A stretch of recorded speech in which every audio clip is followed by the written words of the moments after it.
हमारा ब्रह्मांड इंसानों के लिए हमेशा से ही रहस्यों का विषय रहा है। आज इतना एडवांस होने के बावजूद भी हमारी धरती पर ऐसे कई रहस्य मौजूद हैं जिनका पता लगाना वैज्ञानिकों के लिए लगभग असंभव सा है।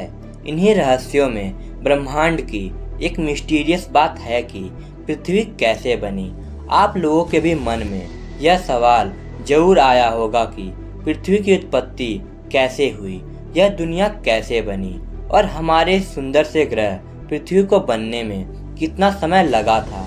वो ग्रह जिस पर आप और हम रहते हैं, पूरे सौरमंडल में एकमात्र ऐसा ग्रह है जिस पर जीवन संभव है।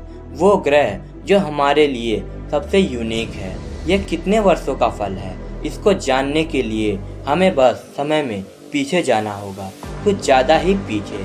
तो चलिए पीछे चलते हैं।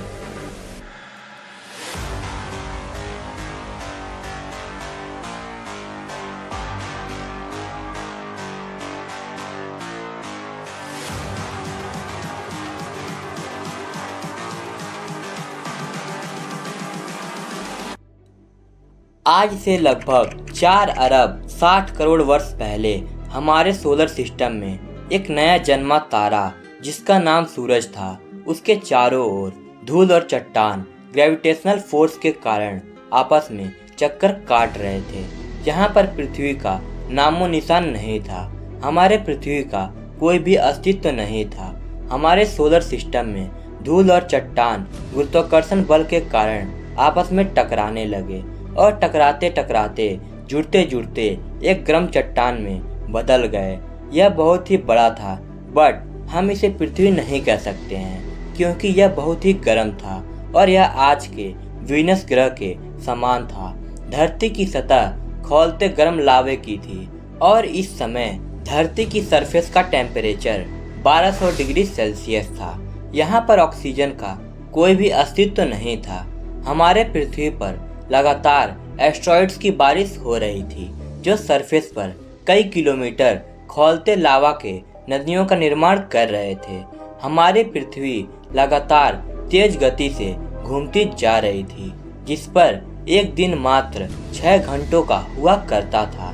एस्ट्रॉइड अपने साथ कई प्रकार के खनिज और मिनरल्स लेकर आए थे, जैसे पिघला हुआ लोहा और निकल जैसी मेटल्स जो कि हैवी वजन के कारण अर्थ के सेंटर में जमने लगी और हल्की मेटल्स पृथ्वी के सरफेस पर जमने लगी।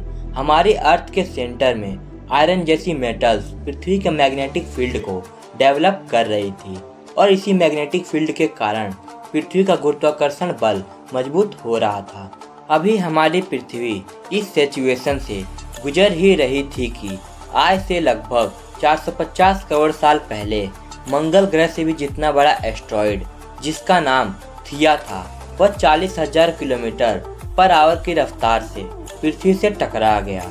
इस कॉलिजन के बाद पृथ्वी से टूटकर एक बड़ा सा गोल लावे का चट्टान पृथ्वी के आसपास घूमने लगा और इसे ही हम आज चांद के नाम से जानते हैं। चांद के निर्माण के बाद चंद्रमा के ग्रेविटेशनल फोर्स के कारण पृथ्वी की गति थोड़ी धीमी पड़ गई। तब एक दिन 18 घंटों का हुआ करता था।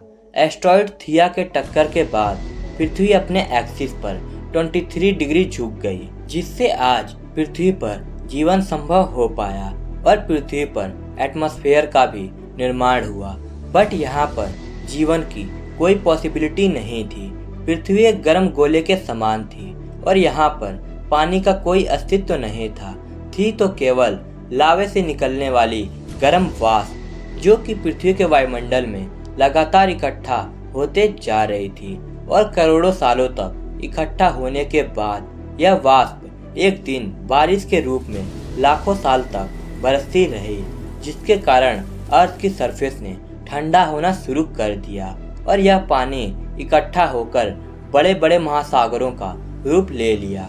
करीब 30 लाख साल बाद हमारे सोलर सिस्टम के गैसीय प्लैनेट्स अपने ऑर्बिट में बदलाव कर रहे थे और सोलर सिस्टम में एस्ट्रॉइड्स और कॉमेट्स के बीच में ग्रेविटेशनल फोर्स डेवलप हो रहा था जो इन्हें सौरमंडल के आंतरिक भाग की तरफ ढकेल रही थी और यह वही समय था जिसके कारण चंद्रमा को अपने दाग मिलने वाले थे। इन्हीं एस्टेरॉयड के बारिश के बाद चंद्रमा पर बड़े बड़े गड्ढों का निर्माण हुआ। इस अवधि को हम द लेट हैवी बॉम्बार्डमेंट कहते हैं। इस समय हमारा चांद बहुत ही गर्म हुआ करता था और इसका गुरुत्वाकर्षण बल बहुत ही ज़्यादा था।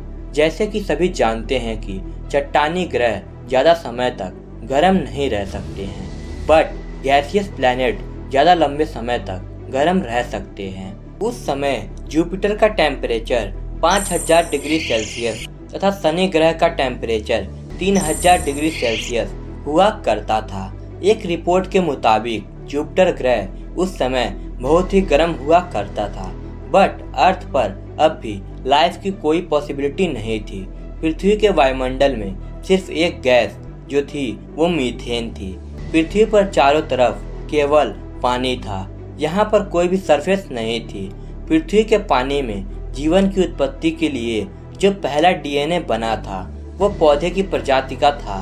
यह एक प्रकार की गैस को रिलीज करते थे जो कि ऑक्सीजन था। यह वाटर प्लांट्स पानी के अंदर ऑक्सीजन रिलीज करते थे और इस तरह पानी में ऑक्सीजन आयंस के कारण और पत्थरों की अधिकता के कारण आपस में रिएक्ट करने लगे और रिएक्शन के दौरान सैल और पिघला ठंडा लावा पत्थर के रूप में महासागरों से बाहर आने लगा और अर्थ के पहले सुपर कॉन्टिनेंट पेंजिया का निर्माण हुआ। और इस तरह करोड़ों सालों में ऑक्सीजन पृथ्वी के वायुमंडल में फैल गया और इसी ऑक्सीजन के कारण पृथ्वी के वायुमंडल में ओजोन लेयर का भी निर्माण हुआ, जो कि अर्थ की सरफेस पर लाइफ के लिए बेहद ही जरूरी था। अब आसमान में गैसों के कारण पृथ्वी नीला दिखने लगा और अब पृथ्वी पर ऑक्सीजन की मात्रा 13% तक बढ़ गई थी, जो कि लाइफ के लिए बहुत ही जरूरी था। उसके बाद पृथ्वी के सरफेस पर बड़े बड़े घास के मैदान तथा जंगलों का जन्म हुआ, जो पृथ्वी के वायुमंडल तथा जीवन के लिए अति आवश्यक था। धीरे धीरे अब चंद्रमा भी पृथ्वी से दूर जाता गया और पृथ्वी पर अब एक दिन 24 घंटे का होने लगा। यही थी पूरी प्रोसेस हमारे अर्थ की बनने की। अगर वीडियो से कुछ सीखने को मिला हो तो वीडियो को एक लाइक जरूर कर देना और चैनल को सब्सक्राइब करके पास में पड़े बेल आइकन को जरूर ऑन कर लें, ताकि आपको हमारी ऐसी ही इंटरेस्टिंग वीडियो की नोटिफिकेशन मिल जाए। Thanks for watching this video. जय हिंद।